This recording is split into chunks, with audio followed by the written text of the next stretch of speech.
there's a sentence you say at the end of your book. It's in your closing statements chapter,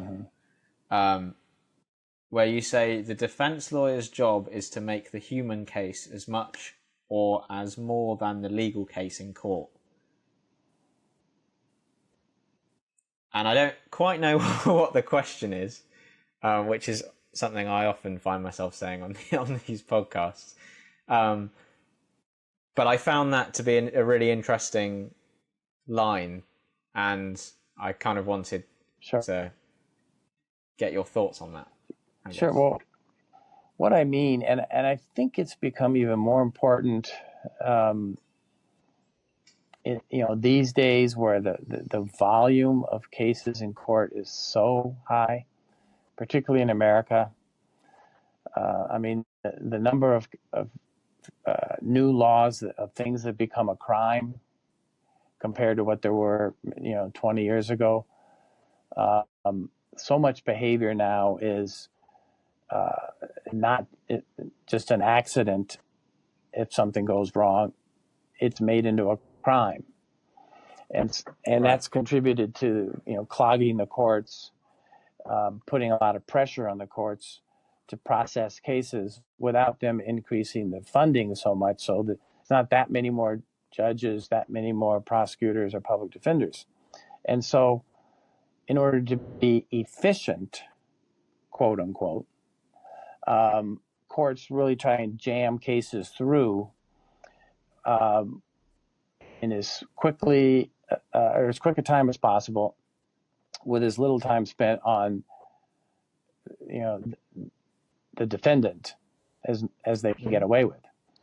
And so I think oftentimes it's the defense role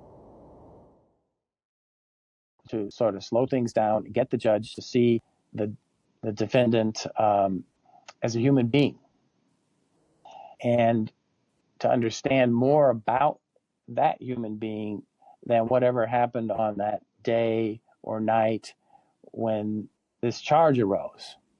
Because for the vast majority of defendants, that's just a snapshot that doesn't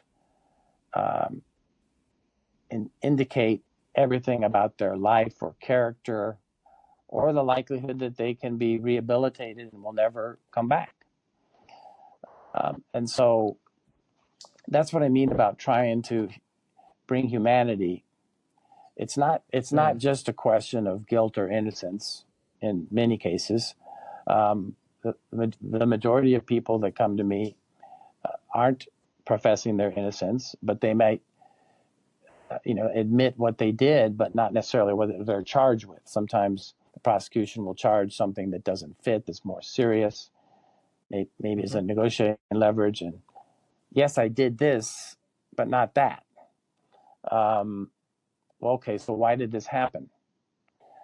Drugs, alcohol, they're a big factor that fuel behavior that becomes criminal and on a particular night. But look at everything else about this person, Judge. This might be their first arrest of any kind. They're gainfully employed, supporting their family, whatever.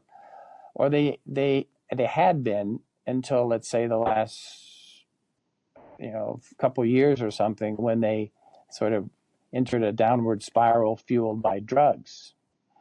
And so what's the best way to address this conduct? Is it locking them up for a number of years, having them come back to society and fall back into the same cycle?